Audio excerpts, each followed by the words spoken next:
Hey everyone, welcome back. It's Lucid, and we are jumping back into this game with Ctis. Spent a lot of time talking about the Patala Pangaea situation with some kind of cool battles, and spent a lot of time talking about the Man Utgard situation. Not a ton of time talking about us. So yeah, let's get into this. We cast a bunch of things. Record of Creation didn't find anything. Auspex, yeah, that's the other nice thing is some of these Cyclopses that we got have air, and we're using them to help us site search everything. Voice of Apsu, with not a lot of luck with site searching this turn. More Sauromancers getting yeeted. Here, the conversion ritual continues. We get 19 more. We found a magic site here. Shrine of the Outcast. This is garbage. No gems, just foul spawn. Though I think it only takes a priest, and we have priests coming out our ears, so we could put a priest there. It's not too hard. There's our ritual.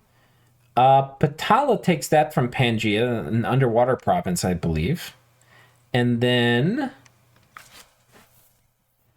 Man doing a very similar thing here. Foul Vapor is still coming up. He keeps putting gems on the god to do it, which is good, because Foul Vapor is... Okay. So the magic duel's fired off, and this time they targeted the Seth Kona rather than the god. Oh, these are Astral too, so that's smart. So they put an extra gem on the Astral twos, because there's a good chance they'll win. Oh, he doesn't cast it twice, huh? That's strange. This guy didn't Magic Duel? What did this guy cast? Magic Duel. So this guy killed... Let's look at this again. He killed the Seth Kona. Wasn't there another one? So this guy must fail the Magic Duel.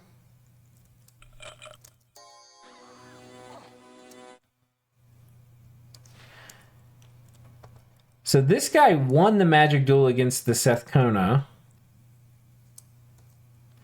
I wonder if that guy was misscripted. The other guy lost the Magic Duel. The Astral one lost the Magic Duel against the Monolith. 15% chance to win there. This guy, I don't know. He did paralyze. I think he was off script.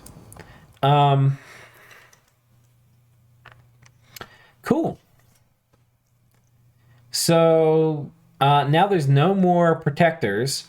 This one, it cost Man a turn, but not very expensive. They just lost a 95 gold mage and a gem.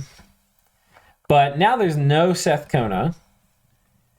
So presumably they'll kill the Monolith next turn.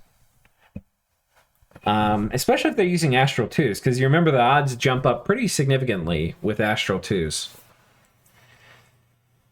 So that's that.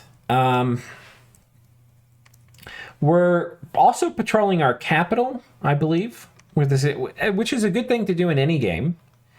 But we're patrolling it, I believe, with... do these guys... Yeah, not with our worms. So we're doing a good bit to hide our worm numbers. Like, it's easy for you, if you're watching this, to be like, oh, you're making a shit ton of worms, right? Because I'm telling you what I'm doing, I'm showing you, you get to see all the things, and, you know, we can come scroll down here and look at the production for this turn, which is, it looks like we're at about 140. Every turn we try to move out about as many as we've made. So, you know, we're around 140 worms a turn. So you'll be like, holy shit, that's a ton of sacreds. That's really fucking scary. And you know this, but let's take a look at what other players know. Presuming they never saw, presuming Arco missed that scout. They're going to see Long Dead here, where we're also patrolling, but they can't really see. We're patrolling here with Long Dead, but if they were to get, like, send a scout in, which will happen every so often, it's going to get patrolled out, and they're going to see a few hundred Long Dead. And if it happens here, they're going to get patrolled out. They're going to see a few hundred Long Dead. Here it's going to be ghouls. Here it's going to be Long Dead. These provinces on the border, they can see it's long dead without getting them patrolled out. Here, if they get patrolled out, which they will, because I think this province is one of the places scouts die a lot. They're going to see long dead. Here, if scouts get patrolled out, they're going to see ghouls. And our cap, we're stockpiling our worms here, right? So we have a lot of worms. Actually, it's only about a turn. But it was probably 2 turns when I made them. But if you were to see it, what do you see? You see mostly long dead. Because that's what we're patrolling with. And because we're patrolling, you can't just have a scout there that's unpatrolled, and it's not adjacent to anything. So unless they were scrying, they wouldn't see that, oh, there's actually a lot of worms. This province, we're patrolling, they would see some worms, but this is not an alarming number. Like if we patrol out a scout here and you see, oh, there's like 40 worms and 30 guys, and you're trying to synthesize what's happening, what you're going to see is, oh, there's a fuck ton of long dead, and there's 40 worms, right? But you're not going to see the other 80 worms because, well, Patala could, right? But otherwise, no. What we're trying to do is we're trying to get worms, and the logistics network is shooting worms in this direction. And there's a couple reasons for this. One is because we expect we're going to need to vulture Patala, and I don't want to vulture them just by the kindness of the birds. If the birds don't want to let me vulture, then we're going to kill the birds. But also, there's a very good chance that as soon as they vulture Patala, they're going to go for a throne rush, and then we have to fight the birds anyway. So we're happy to be friendly to the birds, but they're kind of in position 1. They're kind of running away with the game. We're going to outscale them, but we need to keep them from winning in the next 10 turns. So we're moving in this way. A second reason to move most of the worms in this direction is this is the part of I got a very strange looking little triangle of territory, and this is far away from worm production, right? These areas down here, like if I were to have a war with Arco, I've got worm production happening right over here. If I were to have a war with Erythia, it's reasonably close. It's 4 provinces to my front. So, yeah, we're trying to get worms over to the other,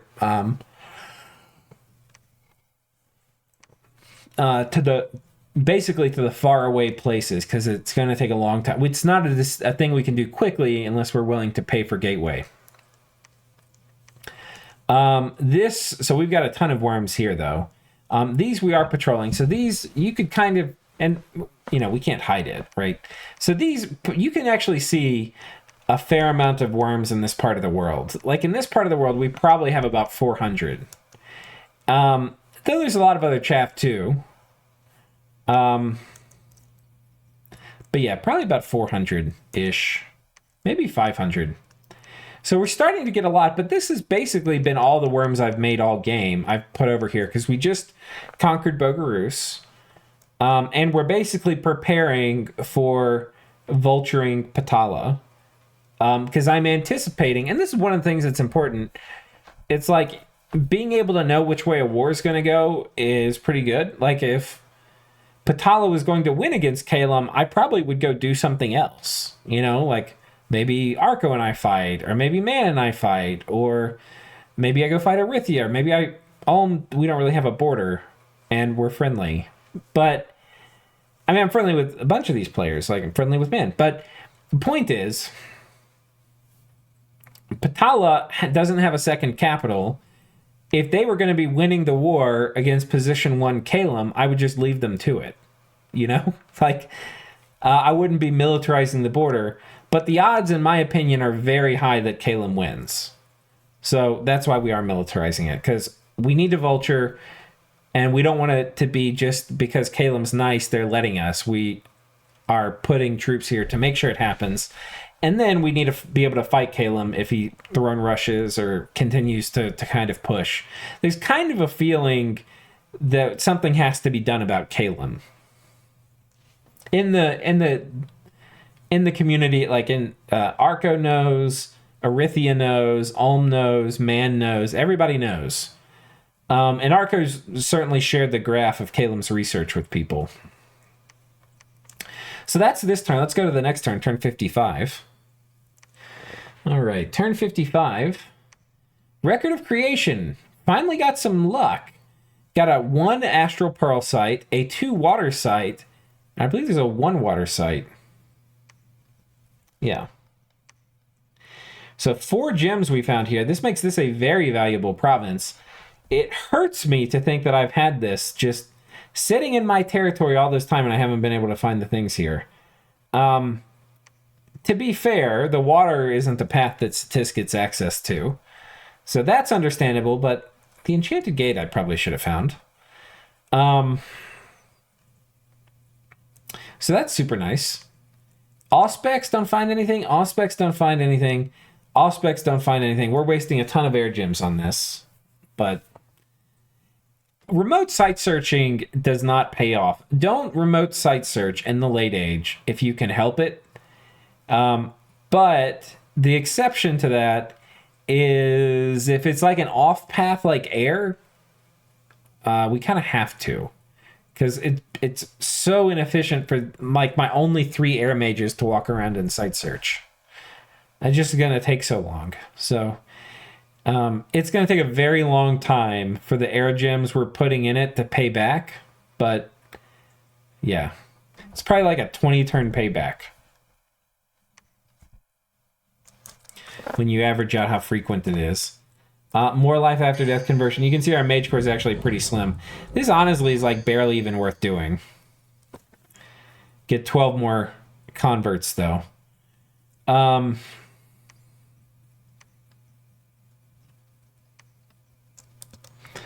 yes. Oh yes. The highlight of all of these episodes. Still felt vaporing his own army, which, by the way, does not have poison resistance. These guys are afflicted. Look at these guys.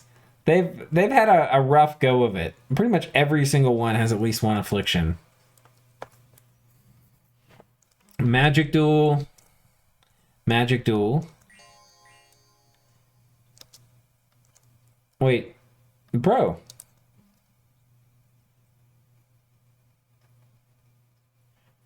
Wait, what? What happened?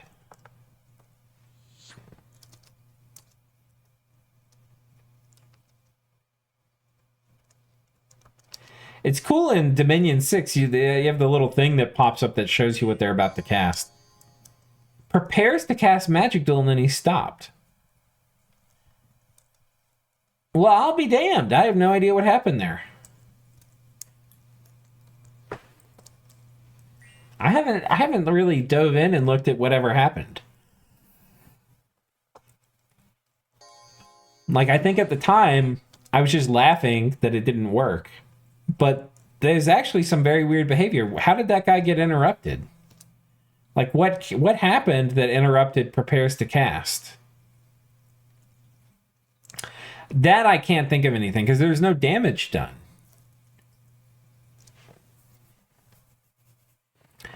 Lord knows. Anyhow, another turn that Utgard has survived. This also, by the way, is why Utgard should have, and Man would agree with this, I'm sure. Utgard should have just rushed and killed Man. Because it's more than almost any other matchup in this game, it's a matchup that vastly favors Utgard because he has Blood Bond and Air Shield. It's a matchup that vastly favors Utgard until Man gets Gifts of Heaven. Everything about it. Like, Man had the Thrice-Horned Boar. These guys would chop the Thrice-Horned Boar to pieces. The Garms would. And, I mean, if he was really worried about it, he could put a communion behind it or something, right? But there's just nothing Man could really do against it. He basically has to rush Gifts of Heaven. Which he could do in reasonably short order. But Utgard can just rush Magic Duel. and Utgard Magic Duel is going to beat Man's Gifts of Heaven. And the thing is, you're like, okay, well, I don't want a Magic Duel. Okay, well, you don't have to if Man doesn't have Gifts of Heaven yet. But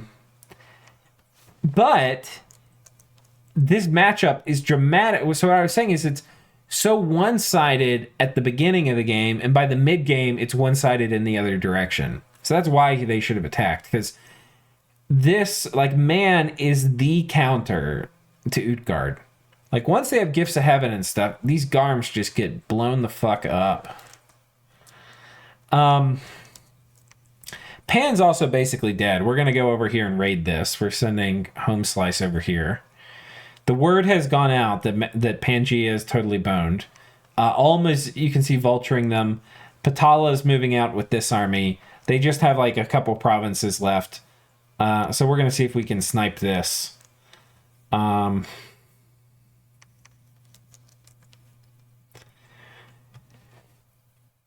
Yeah, no movement over here on the Kalem-Patala front yet. Maybe Patala's hoping they can put Pangaea out of the game before Kalem eats them. But I think Kalem has a nap they're ticking down with Patala right now. That's what I'm thinking is happening. But anyway, that's it for this turn. Let's go ahead and go to the next one, 56. 56. We got 20 nature gems from Ulm. I can't remember what we sent him. We'd have to go back and check. I don't know what I even needed nature for. I can't think. We're casting Fairy Court here, which is nice. Oh, you know what? Oh, no. At some point, I tried a Life After Death of Fairy Queen. I think it's this game. That doesn't work, by the way. I just deleted, like, 50 of my own nature gems. But anyway, Fairy Court is super nice. Oh, yeah, so we're casting a Queen of Air Elementals. I am not a big fan of elemental royalty in general and across the board. However, Fairy Queens are an exception. I mean, Air Queens are an exception. I think they're worth often the 50 air gems if you don't have something else to spend it on. You know, if you're a nation with a ton of air mages, oftentimes it's a better value to spend them on air elementals, just because, you know, you can win wars and not lose a ton of stuff. And then, like, Fog Warriors and the battlefield spells, there's a lot of good air stuff. So, you know, spending on those is certainly more valuable. But in terms of the summons and the forging things and all that, I feel like the Queen of Air Elementals is a pretty good spend. It's really expensive, but it's super nice, especially for a nation like Ctis, because this is going to give me the option. This actually is actually pretty majorly important, because the Fairy Queen can be anywhere, right? So now if you're going to fight one of my worm stacks, you have to be like, okay, is there going to be mass flight there? I'm sorry, Fairy Queen. The Queen of Air Elementals can be anywhere. They're a higher map move than, like, a Fairy Queen even, I believe. They're a lot harder to kill with, like, some kind of random bullshit. They have high morale, so they're not going to... The Fairy Queen has really bad morale. If you put Wailing Winds up, she can run before there's even... Like, if she gets... It's 7 morale, right? So if you're in Hostile Dominion, it can go down to 6. If somebody does turn 1 Wailing Winds... You can route before you cast Fog Warriors, I believe. Like, you can route very quickly. You put morale gear on her in general, but even then, and she's kind of flimsy. And I believe the Queen of Air Elementals is map move 30. So, anyway, it's a pretty sweet upgrade.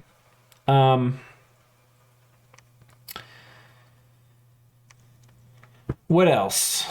Casting more wolves, just kind of trying to patrol all our lands. We also have a little bit of unrest in places. That's another way to use Soulstone of the Wolves is you come to the F1 overview, you hit tab to hide your commanders. You scroll through here and you look at provinces that have decent income. This one's really low income. So but this one's a decent income but has some unrest. And these are places where you would need to patrol out some unrest. So we could put a few more patrollers there. Eke out a bit more cash. I think that's that. Oh, we're using Max to site search now. I think I've realized I can't suicide him in the water. Anything else? Man is back in Utgard. More magic duels. These are, let's see what the paths on them are. Astral 2 and Astral 1. Flight.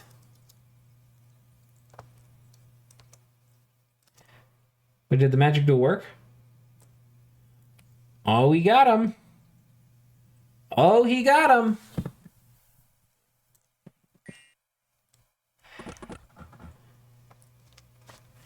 Was he preparing to cast Magic Duel? Oh no, he cast Flight at the start, huh? I was wondering if he went off script to Flight because Magic Duel had succeeded here. Yeah. Let's watch that again. Man has tried so many times to get this to happen, and it finally did. Goodbye. Yeah.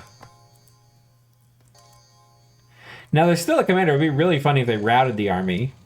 Like, if there was some way, I can't think of it, but if there, I mean, you could assassinate him now, maybe. Yeah, maybe, oh no, but there's still the PD commander. And the Divine Blessing doesn't really do anything now, because the Monolith's gone. So, and it's an Incarnate Bless. So that's pretty funny. Oh, so this is kind of weird. Man sends in some thugs to this province because apparently he got the word also that Pangaea is dead. So he sends in, he's got these warrior mages. These are independent, they're from a site, right? So if you get a lucky site, you can get these. And he's got a magister to fluff them. So they do, it's kind of cool script. Summon Earth Power, Mirror Image, Body Ethereal, Luck, Temper Flesh, Fire Shield. These guys are buffed to the 9s. Then they're going to run in. Having luck on them is also really... Whoa, luck didn't go on them, though. Huh? I thought I saw luck get cast. Might have cast on the mage. We bumped them. So we sent in just a Sarumancer with some pretty basic gear. This is an armor-piercing knife, though, which is kind of cool. I think I got it from an event or something. Or maybe I made it for my Queen of Monsters early in the game. I can't remember. So these guys, admittedly less gear, but there's 2 of them. In some ways a better chassis. This is not a Twiceborn mage either. But he's now on Advance and Cast, I believe. Animate dead. You can't do skeletons? Okay, Raise dead. Banefire, yes.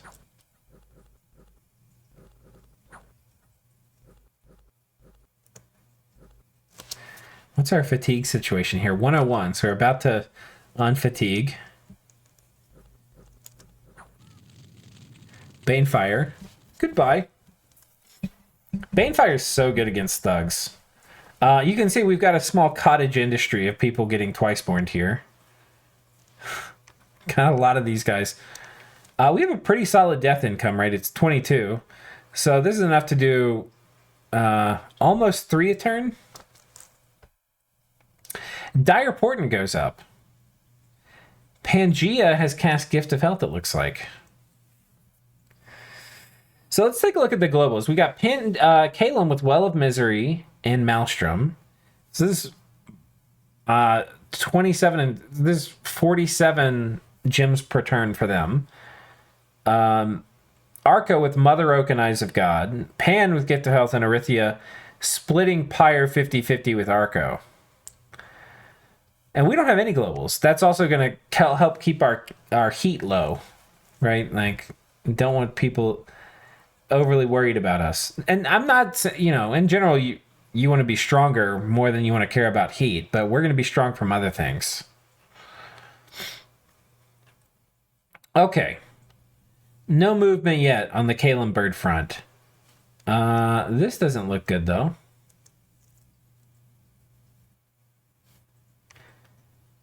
Did this army from Patala ride out and die? That's what I want to know. If anybody knows, who is in the game, who's watching the series, let me know. Because what it looks like, we can't see, it might have moved back here, but it looks like, because there was a big army here, I'm thinking maybe they moved here and then he attacked and like cleared these guys out. Like cut off the retreat routes and the whole stack died. I think it moved back here. Maybe there's a big Pangaea army in the capital, I'm not sure. Ulm also had this province the previous turn. So I don't know what it is. Pan somehow is reasserting some dominance. Yeah, we're going to site search this one as well. We just picked up. And then it looks like Man's probably going to storm that this coming turn, so we'll get to watch that. Troop production humming along. Let's see, make sure we're still at about 140 worms. We can come here and count.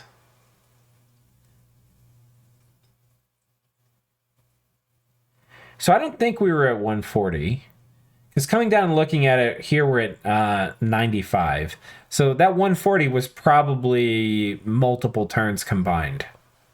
I probably wasn't moving them out every turn. I tried to, but apparently we failed. Who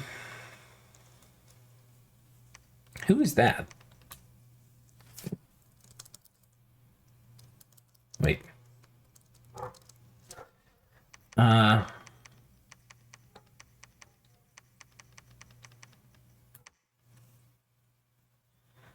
Ctis. I'm not sure what I had her for.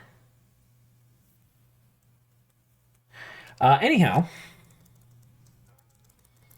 let's continue forward.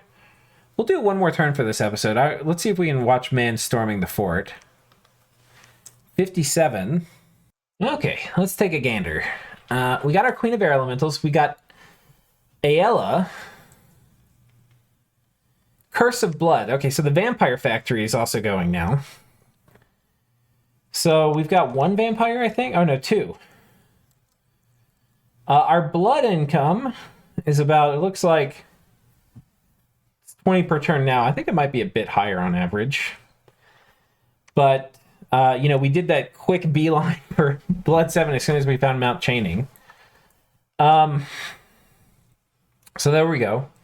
Hopefully we'll be up at one vampire per turn reasonably soon. And that's a pretty big milestone. Yeah, because it's not that long once you get from one vampire a turn to getting to 3 with Mount Chaining. Oh boy. I think this is Patala's god. So they have twice spawned their god. I don't know what it was to start with. But it's now a big freaking white mage. And you see they've stacked up MR reasonably high. They've got the lead shield. This is kind of a cool god. It can magic phase with Astral. It's got death for Soul Vortex. It's got blood, so they can do Dakini. I actually like this Patala god a good bit. I'm not sure about their bless and build in general, but I like what this god gives them access to. They've got a magic phase, Wailing Winds, super combatant that gives them access to blood, which is important for Patala, and lets them get Dakini. It just seems like a pretty good thing. And they need, like, this Wailing Winds access is probably pretty critical against things like Kalem. Man, this guy did not give a shit about the trolls. How was that? Because he doesn't have that high of protection. Oh, it's ethereal, though. That's why. So that's cool. Magic phase attack. Yeet these trolls. Was there another battle? Because that was a magic phase. No, there wasn't. We do more conversion. Got another 23 soulless. And the other thing I want to just emphasize here real quickly is you're looking at all this and you'd be like, holy shit. He's getting a lot of these undead producers. And that's true. But I just want to emphasize there's a cost, right? The cost is I've got all these places with labs that I've built, and I'm not even using the labs. We're getting a few Sarumancers, but in general, most all of our money is not going into mages. It's going into priests and temples. And forts. So we're doing, we needed mages at the beginning to get research going, and we still are going to need some. Like, we need to make sure we have enough mages in each part of our empire to kind of conduct a war. But for most of our, like, scaling spending, it's going into priests. And the priests aren't good at combat, right? So their job is to make undead. But it means we don't have the mage core that other nations do. Here's our scout. Rather insane, 23 insanity, horror marked. He's our gift of Kurgi caster. Okay. What was this? Oh, I think I asked Arco if I could have this province. And I think this is in anticipation. I think the word is out now. Oh, God. Okay, well, this is clearly has something to do with why that Patala army turned around. Look at this. But anyway, I think the word is out that Calum was going to go on Patala. And I was like, hey, I'm going to come in and try to vulture this before Calum can get to it. And I want to be able to defend this throne from Calum. Because Calum is like kind of one of the premier throne rushing nations. And in their position, they're ready, whether they go for thrones or not, to kind of spiral out of control very quickly. And that's what I want to avoid happening. It's always something you have to be worried about with birds in a good position in a game. Birds in position 1 are very dangerous in any game you're in. We are going to outscale them, but we need them to not win right now. So anyway, I needed this from Arco so that we could come over here and threaten this throne. So, and I can't remember. It's going to happen either this turn, like maybe, I can't remember when this negotiation actually happened. Here's part of our payment to Ulm every turn. We're sending him 9 gems a turn. I can't remember when the negotiation happened, and since I had it in Discord, it would take some real detective work for me to figure out. But at some point, Patala is going to say, I don't even think I can fight Calum, and they're just going to finish their war with Pangaea and just give Calum their capital, which is really weird. But I think it's kind of true, because even if they have one army, Calum would just take every single fort except whatever that army was. But I still think you should fight. I don't know. I was a little disappointed. But on the flip side, they're going to let me vulture them too. So that kind of sucks. But c'est la vie. Let's see where we can go to next. I think that's actually going to be it. So that's going to be it for this episode. Did we get to see the Storming of Man? Of Ucar? We did.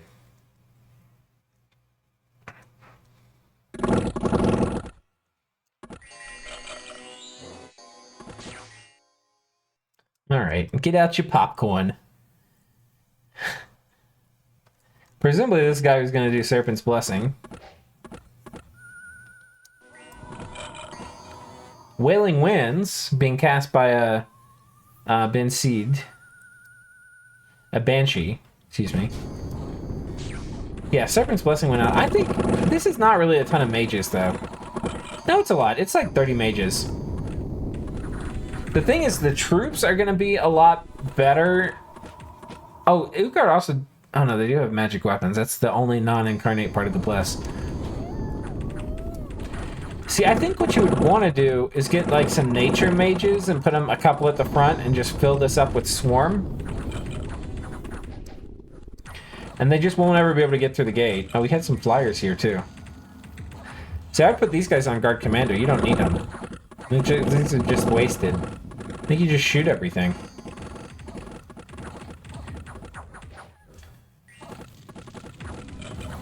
What is this golem doing?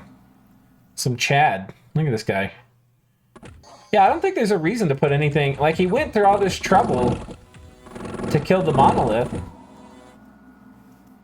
And then he ends up sending stuff into melee.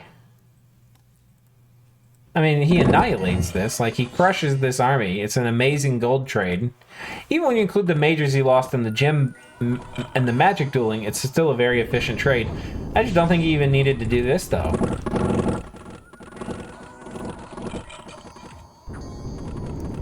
Trying to see how many flyers he sent in. So the Banes jumped in the back. Things of Darkness. I mean, they were pretty tough, but... What else did he cast? Mass Protection he got off. Mass Protection... Can't really protection tank Garms, though.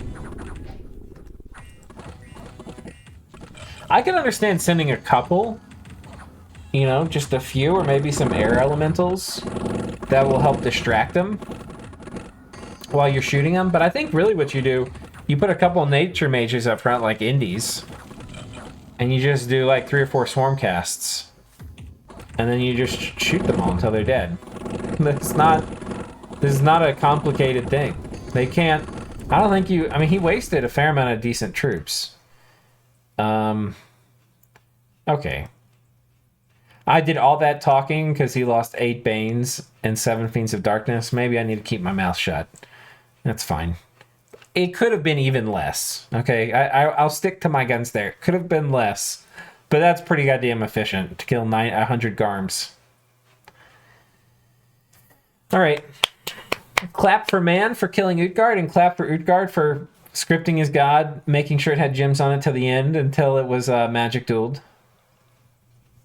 But yeah, I think he could have just stormed this. Maybe it's possible he tested it and it didn't work, or it's also possible that he didn't have the time to test it, and because he didn't have the time to test it, he just went the path of least resistance that he was sure would result in like a very low attrition win, which what this was. You know, he lost 6 mages, right, or something from magic duels. And then this, and he's killed all of Utgard's final force in his capital, including the Monolith. That's pretty fucking efficient. And it's just my intuition, and our talking to him makes me think he could have done it better, but is not a problem in the scheme of things.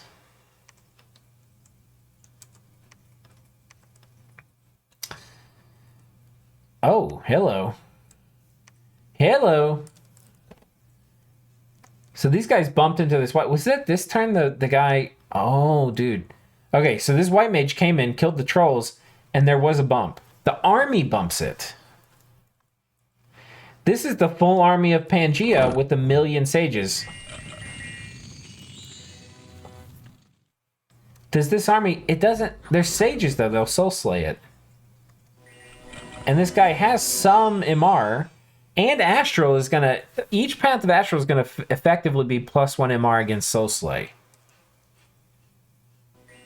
But this is not enough. He's also in enemy dominion, so he's getting a 4 penalty. Yeah. That's kind of predictable. That, honestly, that is Patala's fault. This god is badass as hell. It's a very cool god. But they, and that, the god being dead, there's no way they're going to be able to defend against Kalem now. But this god, by the way, might be able to kill this army. There's a lot of problems with it. Sages are just hard to fight, right? There's so many different things you have to worry about. You know, Thunderstrike. So that's probably why they have he has the copper plate on, or air elementals. But also, like, that guy, he had,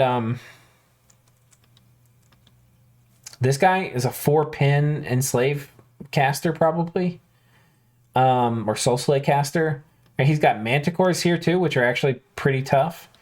But yeah, you have Frozen Heart to worry about as well. You've got Gifts of Heaven. There's a lot of threat vectors. And I don't believe this guy has Temper Flesh either. So because of that, Gifts of Heaven is going to be extra effective. I don't think without really strange things, or like Like maybe with damage reversal or I think you do need temper flesh too, and yeah, and you need shock resistance, but he also needs to swap this copper plate out for armor of souls. I don't think it's really possible. It's the thing. There might be a very narrow way to do it, right? Where you like barely eke it out 70% of the time. But you would want to do that where you're magic phase deploying your god into the army where you've tested it. I don't think there's anybody in Dominions who's good enough at the game who could design this tart, kit them and script them where they killed the trolls that were there, and then they're prepared for just an indiscriminately scripted Pangaea stack like this. Like, you don't, because this was in the cap the previous turn, and it just moved here. Like, it was very likely it was going to move there.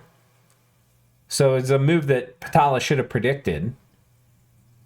But I don't think there's anybody good enough at the game to just script this with something that they would have that would expect it to win. So there are, by the way, things you can do to help, right? So like if we're talking about how, because, you know, I'm like, am I that person? Could I have done it? The thing you could do to also help is you could move fluffers in. So you magic phase the god in to take the easy fight, and then you move a fluffer in the normal phase to help with the hard fight. I still don't think it could work. Given you don't even know what Pangaea is going to do. You're fighting in hostile dominion with your god. There's so many threat vectors. I don't think you can patch them all.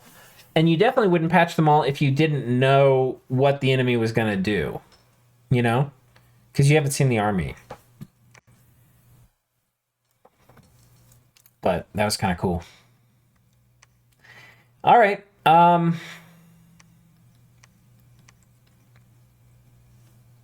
think that's it.